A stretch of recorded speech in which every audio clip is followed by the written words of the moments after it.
Bonjour YouTube, c'est Diamond, comment ça va les sérivores? Et ouais, ça faisait longtemps qu'on n'avait pas fait de review, mais pour la saison 2 de Fondation, j'étais obligé de revenir. D'ailleurs, si ce n'est déjà fait, voyez ou revoyez la critique que j'avais faite de la saison 1. Alors une vraie critique avec un texte écrit, pas là ce que je vais faire, pas une review, évidemment.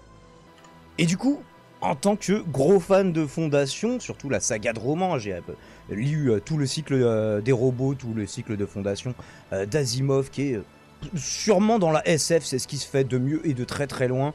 Et personne ne parle de cette saison 2 pour le moment sur YouTube. Eh bien, réparons cette erreur avec du coup un épisode plutôt enthousiasmant, mais malgré tout un petit peu en demi-teinte en termes de rythme. Je reviendrai là-dessus dans ma conclusion.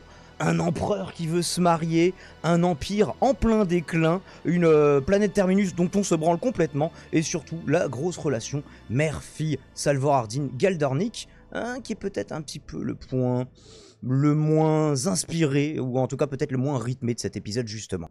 Au centre de son empire en déclin, on a Cléon, alors le 17e Cléon je crois, qui se tape son robot et accessoirement sa première ministre, Eto Demerzel, lorsqu'il est attaqué. Alors est-ce que ce sera quelque chose de développé, la romance, ou en tout cas, je sais pas, le plan cul qu'ils ont ensemble? Il en parlera à son clone, le frère du soir, pour lui dire ouais, t'inquiète, elle était consentante, même c'est elle qui est venue me chauffer, tout ça. Je ne sais pas où est-ce qu'on veut en venir avec ça, mais en tout cas, c'est justement pendant qu'il est en pleine action que Cléon va être attaqué. Cléon Brotherday qui se défait sans trop de problèmes des premiers assaillants, on voit que oui, il est formé au combat, tout ça, sûrement que dans la dynastie génétique aussi, il prévoit aussi qu'il soit plutôt zelé sur les combats de base, mais il y a un des assaillants qui arrive à passer son champ de force, qui arrive à le percer, vous savez, son aura qu'on avait vu dans la saison 1, et qui était au centre d'une des intrigues, là, dans la romance, qui n'était pas forcément ultra ouf, de Cléon Brotherdown, en l'occurrence, le jeune Cléon. Alors, il y a une jolie photographie quand même sur ce combat. Bon, faut aimer les teintes orangées, avec le contre-jour qui fait se découper les silhouettes dans une lumière rasante, justement plutôt dorée. Bah écoutez, c'est plutôt joli. C'est beau, hein. D'une manière générale, de toute façon, tout ce qui se passe sur Trantor est impressionnant, majestueux. Faut aimer un petit peu les perspectives infinies, comme ici. Bon, après, pour les autres planètes, on y reviendra. On a un Riseldon, ou plutôt son fantôme de force, je sais pas comment il faut. Alors, en tout cas, il est mort depuis longtemps, mais ce qui reste numériquement, holographiquement, je crois que c'était des hologrammes dans les romans de base, mais c'était des romans écrits il y a très longtemps. Donc voilà, qui se tape des flashbacks et qui pète un peu un câble dans sa forteresse temporelle de solitude. Je sais pas comment se passe, comment s'écoule le temps pour lui. On a pas mal d'indices, même si là tout est en bleu plutôt que d'être en doré, mais les motifs que l'on aperçoit un petit peu partout, comme du verre brisé, enfin toutes les lignes éparses, peuvent nous renseigner sur le fait qu'on était depuis le début dans le premier radiant dans lequel Galdornik l'a enfermé la saison précédente. Bon, et j'ai un petit peu menti, là techniquement on n'est pas sur Trantor, mais on joue pas mal avec les perspectives, et il y a quand même quelques plans assez inspirés. Bon, et très très bleu par contre. Bon, et puis je vous ai prévenu, du coup, et vous le savez si vous avez déjà vu l'épisode, 50% à peu près de la durée du bordel, c'est la mère et la fille. Alors oui, c'est rigolo parce que, oui, biologiquement tu as quel âge? Biologiquement je suis ta fille, mais je suis plus vieille que toi, parce que par rapport au temps que tu es resté en cryo-sommeil. Ok, d'accord, est-ce qu'on est vraiment obligé de faire 23 minutes dessus? Vraisemblablement, oui, le temps de faire un petit plongeon ou deux et d'aller cueillir, d'aller pêcher des poissons. C'était vraiment très intéressant, j'ai un bouton pour ça. Alors, il me semble qu'il y a plus d'un siècle qui s'est passé. Qu'est-ce que vous avez branlé sur Terminus? Pourquoi vous avez toujours des vieux conteneurs maritimes? On l'a grillé, c'est des conteneurs maritimes dans lesquels vous vivez là. En 150 ans, vous avez pas eu le temps de faire mieux, les gars? Je suis fortement déçu. Enfin, si on se joue pas de nous aussi sur la temporalité, puisqu'il y a des trucs qu'on nous présentait comme étant le présent, qui était le passé, le futur, tout ça. Peut-être qu'on se fout aussi de notre gueule, avec, en arrière-plan, du coup, le sanctuaire. Allons le regarder de plus près. Le sanctuaire qui s'allume donc mais il se passe un petit peu rien. Enfin, il semblerait que maintenant il y ait 2 Harry Seldon, donc un dans le sanctuaire, un dans l'holocron, j'avais envie de dire, dans le premier radiant. Et non, j'ai rien, du coup, rien à dire par rapport à cette scène, à part que le plan est joli, je m'en servirai peut-être de miniature, mais voilà, globalement, ce sera le seul truc, c'est alerte rouge sur Terminus, et des lumières rouges qui s'allument. Ça n'est pas arrivé depuis 133 ans. Enfin, si, ils nous disent qu'ils sont là depuis au moins 133 ans. Du coup, qu'est-ce qu'ils ont... Je maintiens ma question. Ça faisait peut-être partie du plan de Harry Seldon que les mecs restent des clochards sur la planète. Je ne sais pas, je pose des questions. Vraisemblablement, on me répondra pas, mais voilà. Puisque personne d'autre ne se les pose sur YouTube, faisons-le ici. Pendant que le sanctuaire s'éveille à l'autre bout de la galaxie, on a Harry Seldon, du coup, qui se tape une sorte de crise existentielle. Qui suis-je? Où vais-je? Dans quelle étagère? Quelle est cette prison autour de moi? Et qui cherche à comprendre qui a usurpé les traits de sa femme.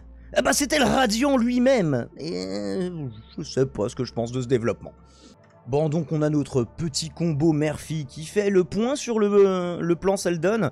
Et ouais, on a évité la première crise, sauf qu'on n'est pas parti sur le bon embranchement. Du coup, maintenant, il va y avoir des crises toutes les 14 secondes, vraisemblablement, avec un âge de ténèbres qui ne s'arrêtera jamais. Du coup, c'est plutôt value. L'empereur, du moins Brother Day, qui s'enfonce ici dans une autocratie totalitaire, c'est une autocratie, puis techniquement ils sont 3, mais c'est la même personne, bref, vous m'avez compris, qui est motivé par une paranoïa à moitié justifiée, il faut quand même la reconnaître, c'est le mec a failli se faire buter dans sa chambre à coucher, il y a quand même vraisemblablement des problèmes de sécurité, mais voilà, les spectres, c'est ces agences de renseignement, bon, ils vont tous se faire interroger, on ne sait pas, ça veut dire torturer, mais en tout cas, il vient de buter le maître des spectres, comme ça, hop, c'était plutôt classe d'ailleurs.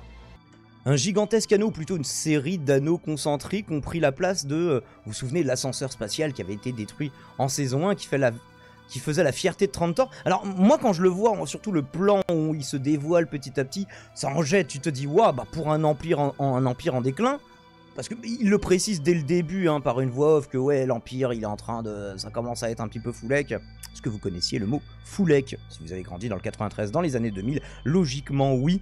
Et ouais, on se dit il leur reste quand même pas mal de power. Alors on découvrira justement, notamment dans l'échange avec la peut-être future impératrice, on verra. Ça aussi, c'est. J'ai l'impression dans cette saison 2, il y a beaucoup plus d'ajouts encore, de liberté d'adaptation par rapport à la saison 1, où il y en avait déjà quelques-unes, revoyez la vidéo encore une fois, où je détaille les libertés qui sont prises et qui sont bien, celles qui sont OSEF, celles qui sont un peu dommages. Et alors là, l'explication qui est plutôt sympa, c'est ouais, mais en fait, un empire qui est en déclin a d'autant plus intérêt à montrer sa force, parce que justement l'impératrice lui dit, enfin la peut-être future impératrice, tout ça, qui lui dit ouais, mais en fait il n'y a pas besoin d'un truc aussi gigantesque pour les fonctions que ça remplit. Et il dit ouais, non mais c'est pas juste uniquement là pour être fonctionnel, c'est fait pour impressionner les gueux, donc vous inquiétez pas, c'est fait pour. Et vous savez ce qu'on dit de la force, moins on en a, plus on l'étale. C'est comme la confiture, ou c'était un autre proverbe qui n'avait rien à voir. Et donc l'intrigue principale, selon moi, de cet épisode, c'est quand même Brother Day qui se dit, en fait la dynastie génétique, je pense on est parti en sucette, de toute façon maintenant on dérive par rapport au modèle génétique, je sais pas si c'est ça qui fait bugger Laura, si c'est un problème de sécurité, de trahison, peu importe. Et donc lui il souhaite se marier et avoir des enfants, donc c'est pour ça, d'où la peut-être future impératrice, on sait pas trop, ils semblent se méfier l'un de l'autre beaucoup, même s'ils sont censés se marier. Et alors on peut imaginer ouais, que ça plaise pas, bon alors le frère au soir, lui le vieux, il ne règne plus, il a en plus un rôle de conseiller jusqu'à ce qu'il soit, allez, on va le mettre au compost, en gros, souvenez-vous.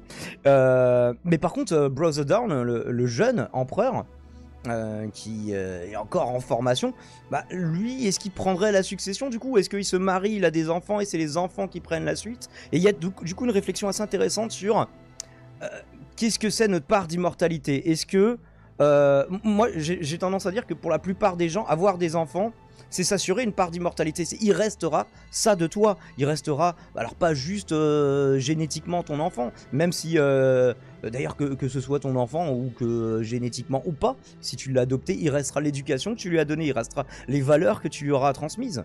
Et il restera le souvenir tant que quelqu'un se souvient un petit peu de toi.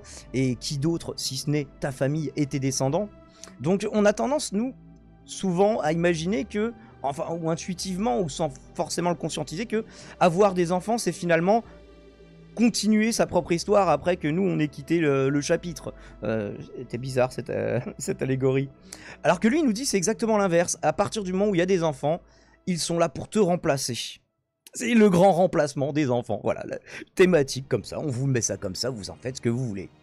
Fait notable également de cet épisode, on a un crypto baiser mère-fille, hein, puisque dès qu'ils viennent de se rencontrer et qu'on à peu près le même âge, enfin avec plein de trucs bizarres, et un autre truc bizarre qui vient se rajouter, bah du coup c'est ça, hein, du coup qui est justifié par le fait que Gal Dornick, étant meilleure en apnée parce qu'elle a grandi sur cette planète, va partager son oxygène avec Salvor Hardin qui sait comment redémarrer le vaisseau ou purger les moteurs, je sais plus ce qu'ils essayent de faire dans ce MacGuffin qui consiste à remonter le vaisseau très opportunément coulé, pas très profond. Et du coup elle va lui dire un peu, ouais c'est... Bon, déjà, ouais, c'est un peu chelou quand même notre relation pour l'instant. Tu m'as roulé une grosse pelle, c'était un peu... Oui, tu m'as sauvé la vie, c'est vrai, mais... Bon, déjà, t'es ma mère, je suis plus vieille que toi, tu me roules des pelles. C'est bizarre, notre histoire est bizarre. De manière surprenante, puisqu'ils sont censés avoir tout oublié un petit peu de leurs origines, c'est justement une des thématiques hein, de Fondation, notamment jusqu'à Terre et Fondation, tout ça. Et donc, de façon surprenante, Cléon parle des Spatiens. Alors, les Spatiens par opposition aux Coloniens, je développe pas ce qui fait leur différence, parce que ce serait spoil partie de la saga. Même dire de quelle partie de la saga, ce sera un spoil. Bref. Bah, par opposition, même si bah, la série des fois choisit de nous dévoiler des choses beaucoup plus tôt que dans les bouquins, par opposition aux coloniens, donc dont les impériaux descendent, je sais pas s'ils sont au courant du coup dans l'univers de la série de S-Goya, puisque bah, tout a été oublié normalement de ce que sont les Spatiens. D'ailleurs ils le développeront pas, c'est oh on a besoin d'un Spatien pour démarrer le vaisseau, non on n'a pas forcément besoin d'un Spatien. Bon voilà, ça s'arrête là, ces drops là, c'est comme le mot exo en saison 1. Je sais pas si c'était juste pour nous le balancer ou si ça aura une incidence à un moment. J'espère très fort qu'il y aura une liberté qui sera prise et qu'on développera plus que dans les bouquins cette menace exo, voilà, sans en dire plus.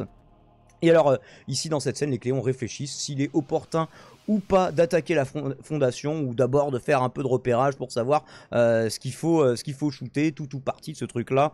Bon, là-dessus, c'est relativement similaire au roman où on savait que inéluctablement l'Empire en déclin, même s'il avait permis la création de la Fondation et que comprend initialement que le but c'est la sauvegarde des savoirs de l'humanité, tout ça, bah au bout d'un moment ils se sentent menacés. Et qu'est-ce que ça fait un empire sur le déclin? Quand ça se sent menacé, ça a tendance à attaquer un peu facilement.